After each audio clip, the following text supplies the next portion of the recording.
Tons of big things are happening in AEW. Guys, we're going to talk about it all in this video. Timestamps in the description down below. You may have heard the F-bomb in the promo by Ace Steel to CM Punk this past week on Dynamite. A lot of people were wondering what the hell was going on. Was this allowed? Was it accepted? That actually doesn't appear to be the case. Now, you guys may remember the video I made about those reports about Discovery asking AEW to tone down the language. Very interestingly enough, there was a lot of mixed reports on that. However, PW Insider has announced that Ace Steel had to pay a fine for the language that he used.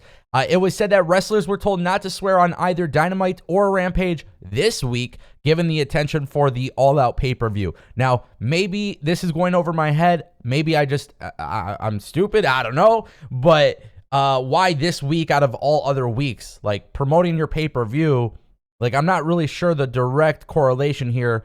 You can't swear on the week before the pay-per-view, but you could swear at other times. I don't know. It doesn't make sense. It's kind of going over my head. Whatever. But nonetheless, the communication to talent said that Ace Steel took responsibility immediately for the mistake upon going backstage. He agreed to a fine that will be donated to a charity and was praised for how he handled it after the fact, which is great. Obviously, he made a mistake on live television. He owned up to it right away, showing true professionalism.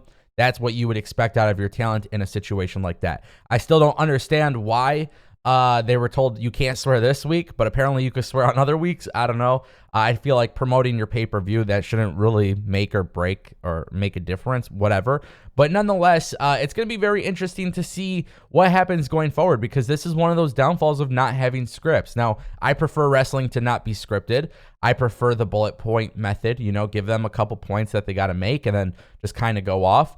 Obviously, one of the cons to that is you might accidentally drop a F-bomb on TV. I won't even lie to you guys, though. I will tell you, for as much as I didn't care for the segment, just personally speaking, I didn't care for CM Punk in the segment. I thought Ace Steel completely stole the show here. It was just really cool to see him get amped up and fired up about CM Punk, who looked like he was about to be a quitter. So nonetheless, he paid the fine, and we'll see what happens going forward with swearing on television. You guys remember the story about CM Punk being the reason for Colt Cabana basically moving to ROH? Well, now Tony Khan is speaking publicly with Forbes to promote All Out, and he makes it very clear that CM Punk had no effect on Colt Cabana's roster status.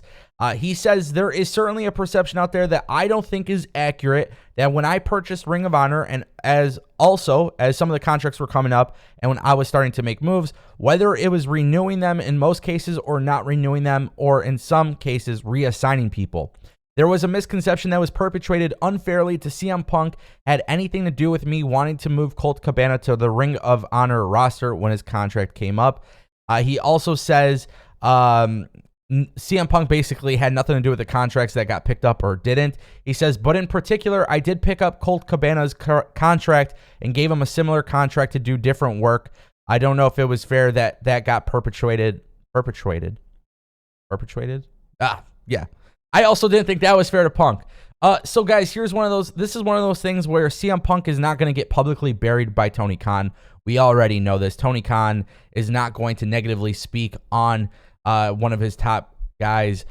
So whether or not this is true or not, I just don't see a world that we live in which Tony Khan would flat out say, yeah, CM Punk and Colt Cabana got issues, so I'm going to separate them. That makes no logical sense for Tony Khan to do that. But, I always say there's two sides to the story.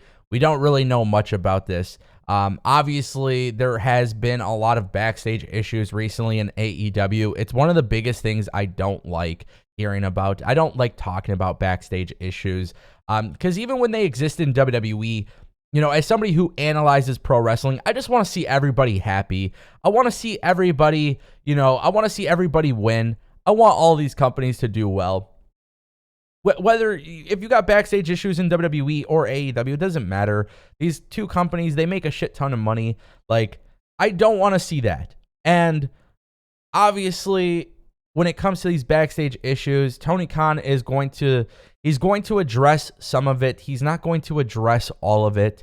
And it's just one of those things. It's like you hear about it and then it becomes time to move on. I find it very odd that Colt Cabana randomly is out of AEW with no story being associated with it. They didn't tell anybody anything. He left the Dark Order. There's not much of a discussion there.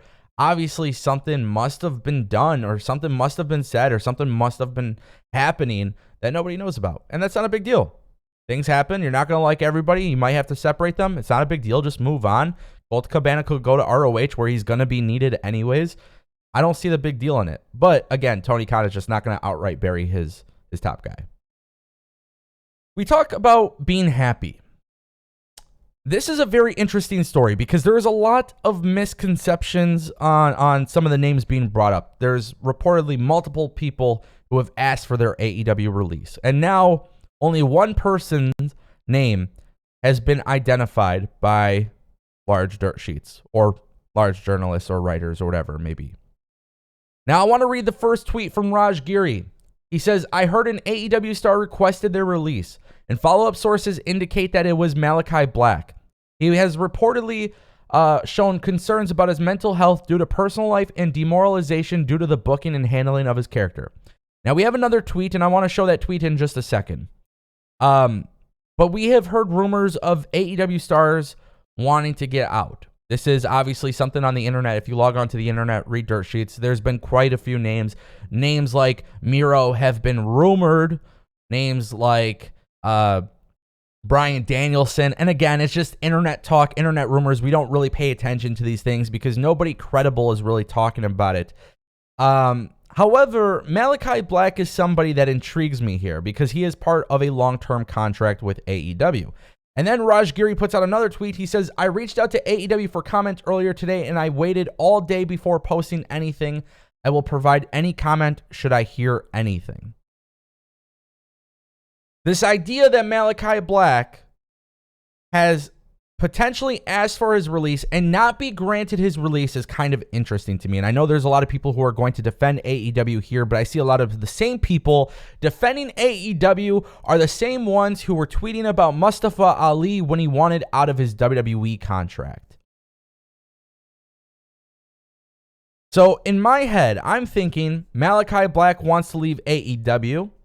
Does he want to go to WWE? I don't know. But what's very interesting here is in the latest edition of the Wrestling Observer, Dave Meltzer reported additional details regarding this situation. It was noted that the people WWE approached in AEW were the ones who worked for Triple H in the past. Several AEW wrestlers told the promotion about it, and then obviously AEW sent a legal letter. Meltzer also added there was at least one person who asked for his release, which hasn't been granted, and the person has a long time left on his deal. Now, Raj Giri and Meltzer could be talking about different people here, but we all know that Aleister Black, Malakai Black, has a long-term contract with AEW. So again, if Tony Khan is supposed to be different than WWE, if he's not going to be holding talent hostage, especially one who might be struggling with mental health, maybe they're not happy in their current situation, why is this talent being kept there? It's very intriguing to me to see what happens. I want to know what you guys think. Malakai Black should be booked better, and he's not.